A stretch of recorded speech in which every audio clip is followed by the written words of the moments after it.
Hawak mo ang beat, hawak mo ang beat sa bawat galaw mo. Bakit di mo mapaandar ang paranom na ito? So paano to? Makakapag-swimming pa ba tayo? Malamang, ayan na nga diba? Hi everyone! Medyo nakakaloka yung gising ko nung araw na to kasi alas 6 pa lang ng umaga, ginising na ako ng pamangkin ko para i-set up itong mga swimming pool. Na-excite kasi silang mag-swimming, lalo tag-init naman na talaga. Madali lang naman i-set up tong mga nabili naming inflatable pool. Kasi hahanginan lang, tapos itong isa naman, itatayo mo lang talaga ng literal.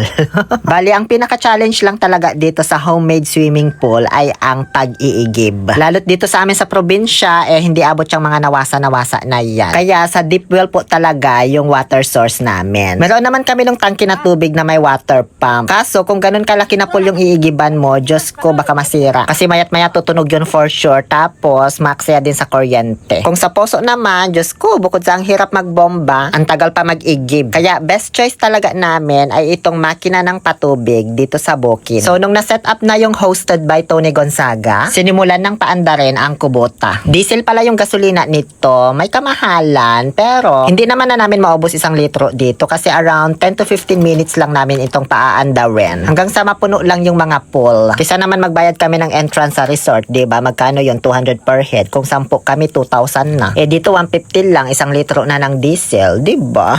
Nahirapan palang paandarin ng tito ko ito kasi hindi daw siya sanay. Kaya nag-call a friend na lang kami, si Dagol ba ito?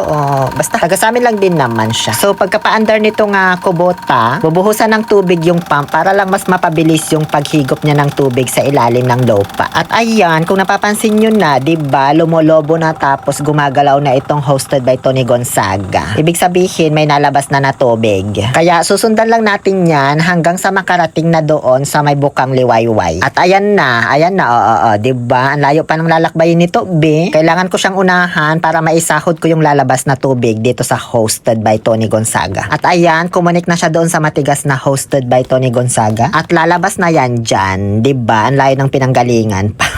O syempre, may masasayang dyan na tubig kasi magsiset up pa ako ng camera, bago ko yung kunin, Ayan, alupitak na tuloy. Bakit ba? Mas importante ang content natin, kaysa sa masasayang na tubig, kaya nga tayo nagbablog, diba? Charot lang. Honestly, para din malinisan muna yung lalabas na tubig, kasi baka mamaya madumi pa yung nasa loob ng hose, diba? Kaya hinayaan ko munang bumuga-buga dyan sa may semento. Minsan kaya may laman na ahas yung hose sa loob, kaya paglabas ng tubig, biglang may kasamang ahas din na lalabas, Totoo yun, may mga ganong pangyayari sinasabi ko sa inyo. Kaya tama lang na inaksaya ko muna yung tubig sa umpisa, diba? Parang inanlawan ko muna ba yung hose, ganun. Alam nyo, ang bilis niya mapuno yung isang pole. Wala pang 5 minutes, puno na agad. Ang lakas kasi talaga ng buga ng patubig na ito. Siguro nasa 10,000 cubic meters per second yung binubuga niyang tubig. Yung napuno na yung pinakamalaki, tas itong maliit na inflatable sa gitna, sunod naman na itong malaking inflatable din. Kung bet nyo pala yung mga ganitong homemade swimming pool, ilalagay ko na lang yung link dyan sa comment section kung saan ko nabili. At pinaka-recommended ko itong pinakamalaki sa inyo na hindi na ini-inflate. Kasi less hassle, tapos may kasama pa yung inflatable slide. Ayan, diba? Supposedly, tubig daw dapat yung ilalagay dyan sa loob ng inflatable slide. Kaso, ang hirap ang punuan ng tubig, Kaya ang ginawa ko dyan, kalahating tubig, tapos yung kalahati, air pump na lang. Saglit lang din pala namin napuno yung mga pool ng tubig. Siguro wala pang 15 minutes, ganyan. Alam nyo, ngayon ko lang din naalala, brown out pala nung araw na to, dito sa buong barangay namin, from 8 a.m. to 5 p.m. Isa din pala ito sa dahilan kung bakit dali-dali kaming nagplan ng swimming dito sa bahay. At dahil nga sa biglaan, ayun, di rin kami masyadong nakapag-prepare ng mga pagkain. So, para sa almusal namin, ayan, nagprito lang ako ng maling, tapos nag-slice ng cheese. And then, nagisa din pala ako ng nakalatang tuna na may itlog. Tapos, bumili lang din kami ng pandibara, kasi napadaan na yung malunggay pandesal, nakalimutan naming tawagin. Perfect kasi sana yun, para almusal, malunggay pandesal, walang halo na chemical. Isa 5, lami kayo, busog kayo, yo, yeah, baby. Tapos, nagtimpla lang kami ng kape, ganun lang, diba? Hindi pa kami agad naligo nung umaga kasi pinaubaya muna namin para sa mga bata. Kaya ayun, habang naliligo pa sila, naglaro muna kami ng Uno, diba? Uno, 5, lami kayo, yo, yo, yo. Muntikan pa ako matalo, kay first time ko malaruin ito, B. Tinuruan lang din ako ngayong mismong araw na to. Nakakalimutan ko kasi lagi sumigaw ng uno kapag isa na lang baraha ko, nauunahan ako ba? Isa din pala sa kagandahan dito sa amin, guys. Kaya nagmisto lang parang nasa resort din talaga kami kasi parang may cottage na rin dito sa bahay ng pinsan ko. Kasi nga, mayroon na rin ditong itinayong bahay kubo. Magtatanghali na, ayaw pa rin paawat ng mga bata. Kaya ayan, nakisabay na lang kami sa kanila maligo. Sobrang init nga lang ng panahon ngayon, kaya nagpayong na lang ako habang nagsuswimming. Nagpayong ba talaga ako para hindi mainitan o gusto ko lang itong paglaruan man? Tapos syempre mayat maya naglalagay din ako ng Beauty White Sunscreen Bright Glow by YouGlow Babe.